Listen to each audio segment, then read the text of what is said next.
it means to value yourself in a relationship. Do you think it puts too much responsibility on women, or is it empowering? That's such a thought-provoking question. I initially read it as empowering, a call to recognize your worth and not settle for less. But I can also see how it could be interpreted as placing the onus on women to fix men, or somehow be responsible for their actions. It's definitely something that could spark some interesting debate. Welcome to Witter. Who Has Time to Read? The podcast that brings deep dives for busy minds. Listen to AI hosts Jayne and Dane and get ready to unpack the world's most captivating books in just a fraction of the time. Whether commuting, working out, or just squeezing in a quick break, we deliver key insights, thought-provoking themes, and takeaways you can carry into your day. Don't forget to like, subscribe, and leave a comment. Plus, use our links in the description to purchase this book. Your support helps us bring more engaging book discussions to you. Listen and follow us wherever you get your podcasts. Who has time to read? You do, with Witter. Welcome back to Witter, your shortcut to a deep dive on books. For busy minds like you, this month, we're amplifying Black voices in honor of Black History Month. And today, we are unpacking Jayne Allen's Black Girls Must Die Exhausted. It's such a compelling read, isn't it? This novel plunges us into the life of Tabitha, a 30-year-old Black woman in LA who's juggling a lot: career aspirations as a TV reporter, a relationship with her sometimes clueless boyfriend Mark, and the ever-present pressure of societal expectations. You know, that Barbie world analogy really hit home for me. Like, when do we actually get to that perfectly organized, happy ending? Because for Tabitha, it feels like adulting is anything but easy. And that's where Allen's brilliance shines through. Right. She doesn't shy away from the complexities of being a Black woman in today's America. One of the things that really struck me early on was Tabitha's experience in her career. She's clearly talented and driven, but it feels like she constantly has to prove herself, even conform to white beauty standards, just to get ahead. That 10 times better mentality. Right. It's heartbreaking because it speaks to a larger systemic issue. I mean, how much of that pressure is internalized versus imposed by the media she works in? It makes you wonder, doesn't it? Absolutely. And it's not just about her career ambitions. There's this ticking biological clock. That adds another layer of stress, especially since her boyfriend, Mark, isn't exactly enthusiastic about starting a family anytime soon. And then there's the financial burden of egg freezing. It's almost casually mentioned. But the fact that her insurance won't cover it just underscores how these systems are often stacked against women, especially Black women. This sense of being unheard or unseen comes up again in that chilling scene where Tabitha gets pulled over by the police for seemingly no reason. The fears she describes, the way she references cases like Philando Castile and Breon King, it's a stark reminder of the very real danger that Black people face daily. And what's even more unsettling is Mark's dismissive reaction to her experience. It's like he can't even comprehend the depth of her fear, which highlights a real disconnect, maybe even a privilege he has. Do you think that disconnect is intentional or just a lack of awareness on his part? That's a great question. And honestly, it's one I kept asking myself throughout the book. Is Mark intentionally uncaring? Or is he just oblivious due to his privilege? It's a nuance that I think Allen handles really well, leaving it open for interpretation. It certainly adds another layer to their relationship dynamics. Speaking of relationships, let's talk about Tabitha's close-knit circle of friends, Alexis and Layla. Each of them brings a different perspective on love, career, and navigating life as a Black woman. Alexis's focus on appearances and playing the game really struck me. I'm curious, did you see that as more satirical? Or was it a sadly realistic portrayal of how some Black women feel they need to operate in certain spaces? It's a fascinating question, because I think it's a bit of both. Right. Allen cleverly uses satire to highlight this pressure to conform, but it's also rooted in a very real truth about societal expectations and how they impact Black women. And it's interesting to contrast Alexis with Layla, who comes across as more pragmatic, almost cynical at times.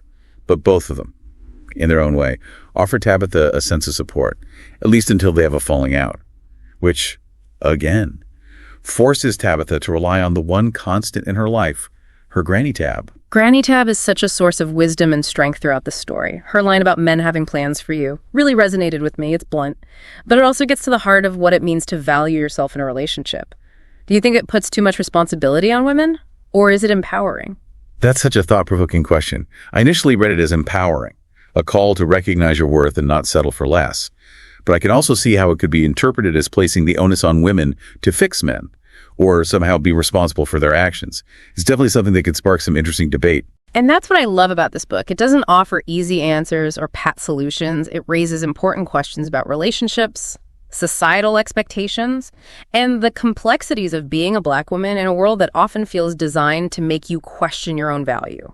And that sense of questioning your value is something that Tabitha grapples with throughout the book, both personally and professionally. We see it in her relationship with Mark, but it's also woven into her career aspirations, the desire to achieve the American dream, but on her own terms. That balancing act between ambition and authenticity. Right. I mean, she gets promoted to senior reporter, Yes. which is a huge accomplishment, but she's still navigating a predominantly white workplace where her voice isn't always valued. It makes you wonder how much of that exhaustion the title refers to is about the constant code switching, the need to adapt to fit in, rather than being able to fully embrace her own identity. It's like she's carrying the weight of all these expectations, societal, familial, professional, and trying to figure out where she fits in. And then there's the added layer of dealing with infertility, which brings its own emotional and physical toll. And it's not just Tabitha's personal journey that we see unfolding. Right. The story also delves into the intergenerational trauma that's been passed down through her family.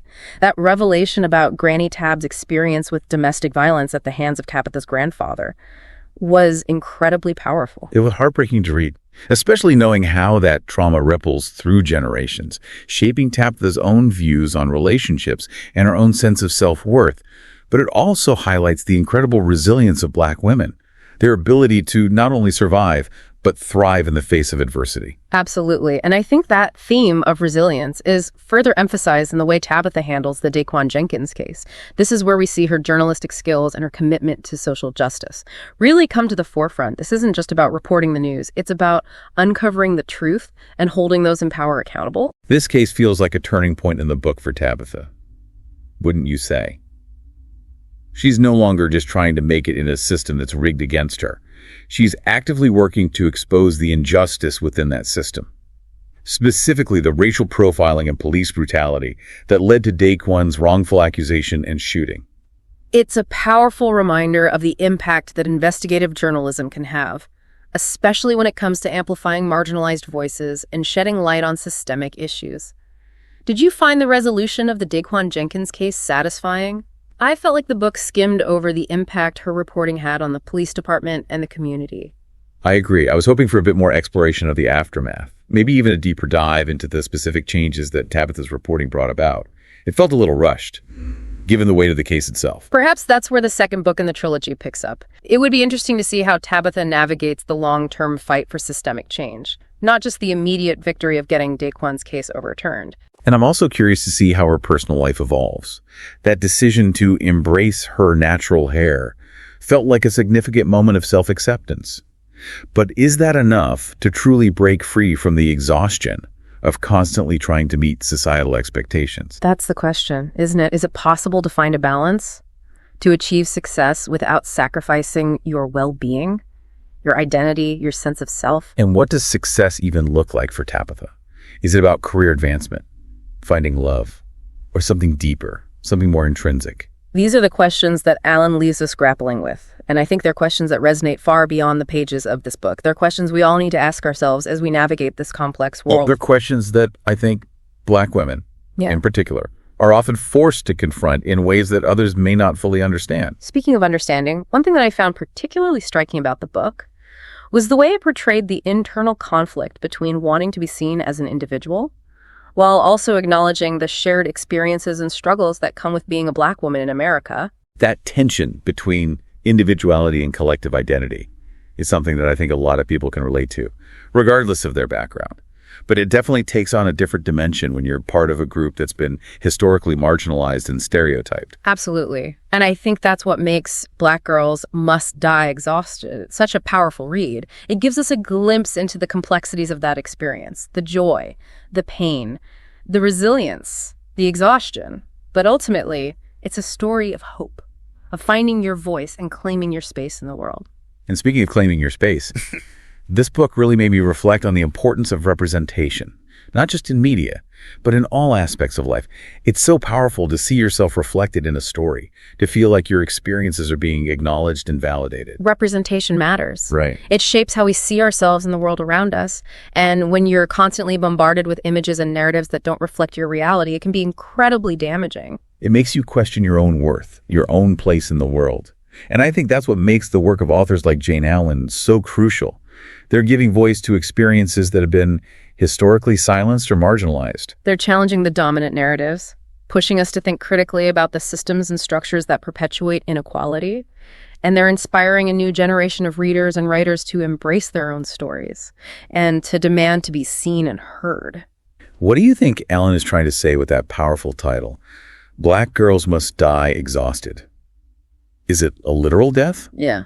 Or a metaphorical one? I think it's both, isn't it? It's about the physical toll of carrying the weight of racism, sexism, and societal expectations. But it's also about the emotional and mental exhaustion of constantly having to fight for your right to exist, to be seen, to be heard. It's about the danger of internalizing those messages, of believing that you have to be 10 times better, of sacrificing your own well-being in order to achieve success. And it's about the need to break free from those expectations, to redefine success on your own terms, to prioritize your own health and happiness. This book has definitely left me with more questions than answers. Yeah. But that's not necessarily a bad thing. It sparked a conversation, a deeper awareness of the complexities of the Black experience.